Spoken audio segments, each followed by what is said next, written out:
చాలా గ్యాప్ ఉండేది కదా మ్యామ్ మీకు రామారావు గారికి న్యాచురలీ అంత పెద్ద. బట్ మీకు 15-16 ఇయర్స్ అప్పుడు ఎలా ఆయన చూస్తే ఆనెస్ట్గా ఎలా ఏమనిపించేది? అంటే ఒక హీరో ఆయన, but his of fathers almost age generation. Yeah, మా ఆల్మోస్ట్ శోభన్ బాబు గారి వరకు my heroes were elder than my father.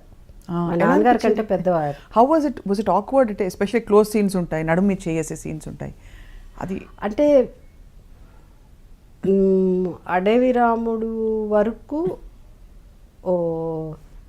అంటే నేను I was very open about my, నువ్వు ఎవరితో మాట్లాడకూడదు, ఎవరికి ఏం చెప్పకూడదు అని అంటారు కదా. ఇప్పుడు హీరోయిన్ నన్ను వెళ్ళగానే సెట్కి వెళ్ళి మాట్లాడి నమస్కారం పెట్టాలి, ఇట్లా చేయాలి, నువ్వు ఏదున్నా ఎవరినా మాట్లాడితే ఏం చెప్పు, మా అమ్మతో మాట్లాడు, మా నాన్నతో మాట్లాడు అని చెప్పాలి, ఏం మాట్లాడకూడదు, నవ్వుతే నవ్వాలి, ఎక్కువ నవ్వకూడదు, ఇలా చెప్పేవారు.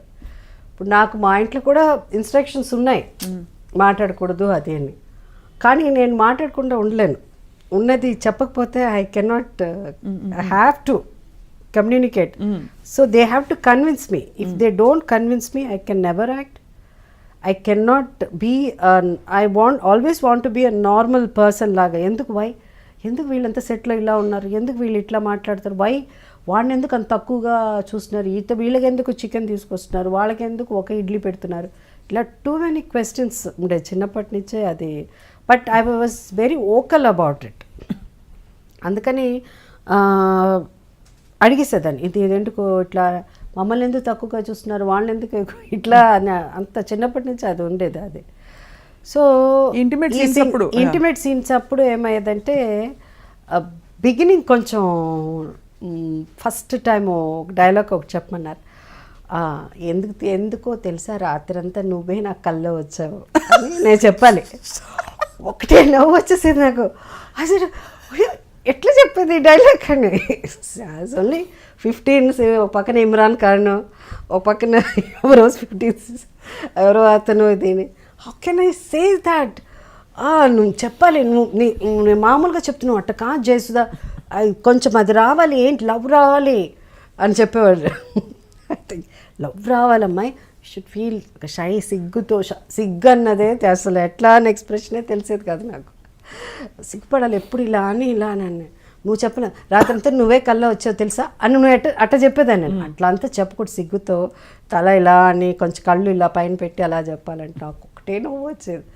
నవ్వుకుని మళ్ళీ వచ్చి పక్కన తీసుకెళ్ళిపోయి చెప్పాడు, అట్లా నవ్వకూడదు, నువ్వు షుడ్ నాట్ లావ్. How can I tell that dialogue, నువ్వు యూ హ్యావ్ టు టెల్ అట్లా చెప్పించేవారు.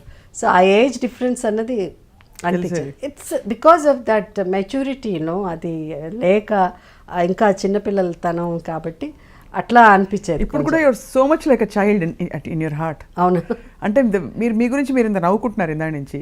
అండ్ ఇలా నా గురించి నేను నవ్వుకోకపోతే ఐ కెన్ నాట్ సర్వైవ్. ఇంత దాకా లాగేదాన్ని కాదు.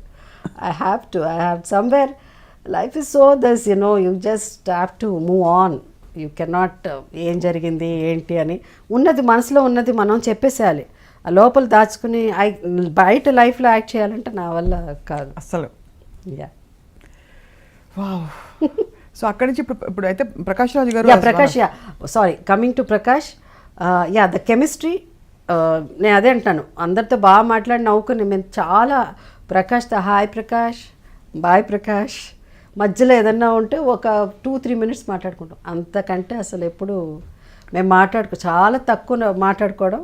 But see how it works out the screen మీద. అమ్మ నాన్న తమిళ, అదే మన ఇది బొమ్మరిల్లు అయితే శతమాన భవతి ఆల్సో. శతమాన భవతిలో అయితే కొన్ని ఎక్స్ప్రెషన్స్ అసలు వీళ్ళిద్దరూ ఎన్నో ఏళ్ళు కాపురం చేసి మొగుడు పెళ్ళం ఇది అది, ఆ ఫీలింగ్స్ కానీ వీళ్ళ లుక్స్లో ఉండేది. కొన్ని ఎలా వస్తుంది మీకు అది లోపల నుంచి వెన్ యూ యాక్ట్? అలాగే వచ్చేసింది, అందుకే సహజ నటి. ఏమి తెలియదు నాకు ఎప్పుడు. I never plan, I don't do, but I feel that this is what is life. అది చెప్పుకుంటా లోపల. ఇప్పుడు సైలెంట్ అంటే నువ్వు ఇట్లా చేస్తాడా అట్లా అని, లోపల ఐ బికమ్ దట్ క్యారెక్టర్ అంతే. ఐ బికమ్ దట్ క్యారెక్టర్ అంతే. Such a great gift. ఒక డైలాగ్ ఏమైనా గుర్తుందా మీకు? ఒక్కటి కూడా, మీ హెవీయెస్ట్ డైలాగ్ ఏదో ఒకటి? హెవీయెస్ట్ డైలాగ్ ప్రేమాభిషేకంలో కావచ్చు. ఏదో రాజు అమ్మాయి అంటుంది, ఏదో రాజు లేదు, సి నేను I never use to work after 6 o'clock. అంటే చాలా నేను ఇంతవరకు ఇన్నేళ్ళు నేను ఇండస్ట్రీలో ఉన్నానంటే it's biggest gift, god's gift. I'm destined to be. Because it's not నకరాలని వేసేసి వాడు ఏదో వెబ్సైట్లో రాశాడో లేకపోతే వాళ్ళకి ఏం తెలీదు, వాళ్ళ ఏమంటారు అలానే అంటారు. సో నకరాలు మీరు నకరాలు చేస్తారు వాళ్ళు ఎవరో అక్కడ ఒక బయట రాసుకుని మీరు అన్నారు కదా వెబ్సైట్లో వెయిట్ ఇది, వాళ్ళకి ఏం తెలీదు. My journey they don't know because they just right because they want to cell you know. So that అవన్నీ పక్కన పెట్టేస్తే నా ఇండస్ట్రీలో నేను ఒక 3-4 years అంటే ఒక హీరోయిన్గా సక్సెస్ అవ్వగానే, not very big heroine, super duper అసలు సెన్సేషన్, సూపర్ స్టార్. ఒక టైంలో నేను కూడా సూపర్ స్టార్ విజయశాంతి రాకముందు. ఆఫ్ కోర్స్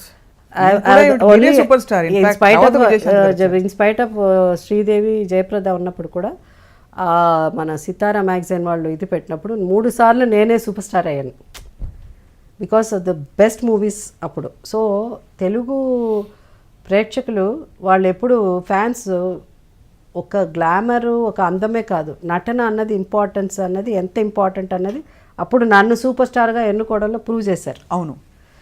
సో నేను అవన్నీ అవ్వకముందే ఒక హీరోయిన్గా ఇది అయ్యేసరికి I said I can not work, I have to 6 o'clock తర్వాత పనిచేసేదాన్ని కాదు. మేబీ బికాస్ ఎక్కువ సోహన్ బాబు గారితో కూడా యాక్ట్ చేయడం వల్ల ఆ ఇన్ఫ్లుయెన్స్ కూడా ఉండొచ్చు బికాస్ ఈ never likes to work after 6. So నేను చాలా ఇదిగా ఎంత మా గురుగారు ఇంత గ్రేట్ దాసి నారాయణరావు గారి దగ్గరే ఒక స్టేజ్లో I don't want to work after 6 o'clock ఆయన డైరెక్ట్గా చెప్పు ఆరుతారు, ఆయన తిడతాడు డెఫినెట్ తెలుసు, అయినా అక్కడ కూడా 6 తర్వాత చేయలేదు. అందరూ ఈక్వలే. అప్పుడు నాకు ఇష్టం లేదు 6 తర్వాత చేస్తే నాకు సినిమాలే యాక్ట్ చేయడం ఇష్టం లేదు. 6 తర్వాత ఏం చేయాలని ఏం లేదు, ఇంటికి వెళ్ళిపోయిన తర్వాత మేకప్ తీసేసి అక్కడ నాకు వంటనో లేకపోతే సినిమాకి వెళ్ళిపోవడం. అంటే ఆ ఏజ్లో అప్పటికి ఇంకా పెళ్ళి అవ్వలేదు. సో ఆ engage I want to live, I want to be myself, I want to be with my friends. And that is without makeup. మా ఇంట్లో చాలా ఏళ్ల దాకా నా షీల్డ్స్ అన్ని పెట్టేదాన్ని కాదు.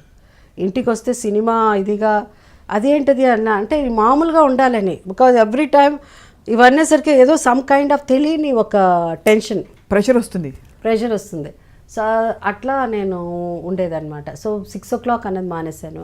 ఎప్పుడు పెళ్ళయిందో పెళ్ళి అవ్వగానే అవుట్డోర్లు, పిల్లలు పుట్టగానే అవుట్డోర్ మానేశాను. That's what after so many years I did Shatamanam Bhavati.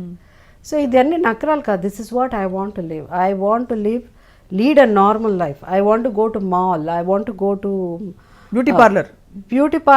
First నుంచే పెద్ద ఎక్కువ ఉండేది కాదు. నాకు భయం ఎక్కువ బ్యూటీ అంటే. ఒకప్పుడు మేము ఎక్కువ బ్యూటీ పార్లర్ వెళ్ళేది హీరోయిన్గా ఉన్నప్పుడు to remove the tan because ఎక్కువ అవుట్డోర్లు ఉండేది.